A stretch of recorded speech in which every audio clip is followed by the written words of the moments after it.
My name is John Tom, Chief of Tsartlip First Nation. I am reluctant, thank you. I brought one fan here today.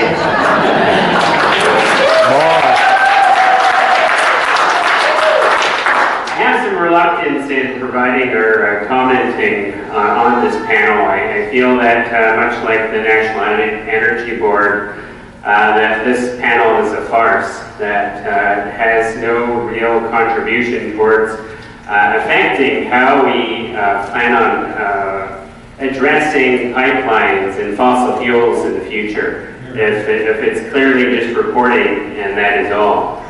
I have great concern for that. I have concern that, Kim, that you were a lobbyist for the LNG.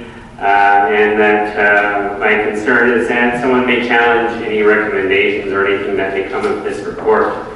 And it's a concern of my community as well. This, I think coming from a First Nations perspective that our relationship is strictly with the Crown, and this is not clearly, and this is why I'm reluctant to get up and speak, that this is not Crown consultation. I do know that they will have Crown consultation with us and that they've put up the invite. But the invitation to come here and speak has made me very reluctant in that you don't represent the Crown. I'd like to thank the mayors and the councils for your words here today and your concern, and we share them as well. And thank you for sharing the words and some of the comments passed on from the elders in Sanctum. I greatly appreciate it, and we are fundamentally opposed to this project. It is reckless, it is wrong. We bear all the risks that come of this project and none of the benefits. And that's not specific to Tsartlip, but that's specific to, I think, all of BC. And that someone, a business company from Texas is the one who's benefiting all from this, and someone else is collecting all the royalties from this, and it isn't us. So I think the risks far outweigh the benefits, and I am also disappointed in the timeline of notice. We did receive a notice to come here as well, and I don't think it was enough notice for us to plan or put something effectively together that represents our concerns. But I just wanted to get up and share a few words because I didn't plan on coming to share a few words. I just wanted to come and listen to the local government. I missed the opportunity to come this morning for a meeting with the province.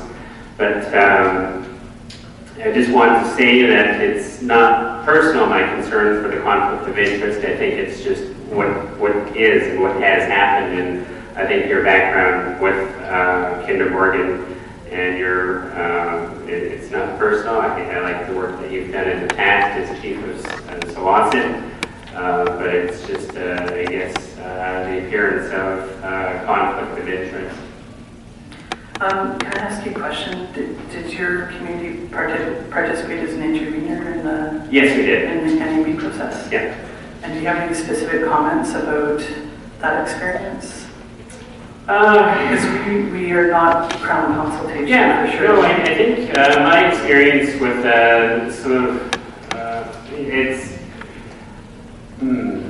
it's frustrating that there was no cross-examination. That it's difficult for me to, I think when there's a panel, when somebody contributed to putting together Kinder Morgan's package and he sits on the panel of the National Energy Board, I find difficult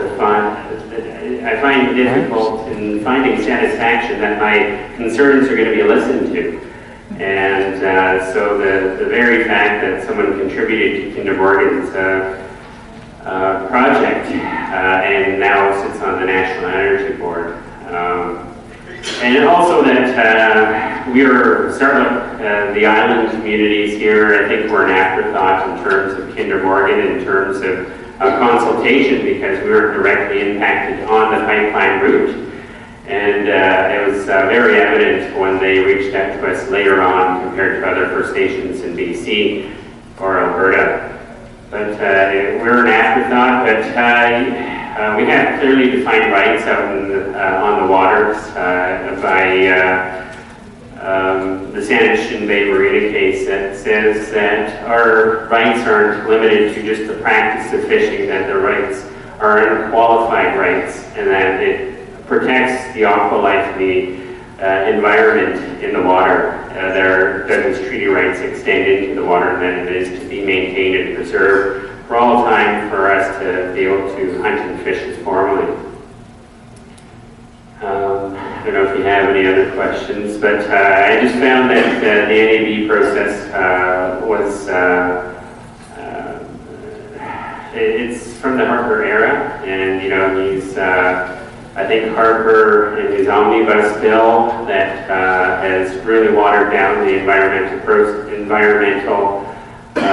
process and looking after our protected areas that are no longer protected, that used to be under the Federal Act.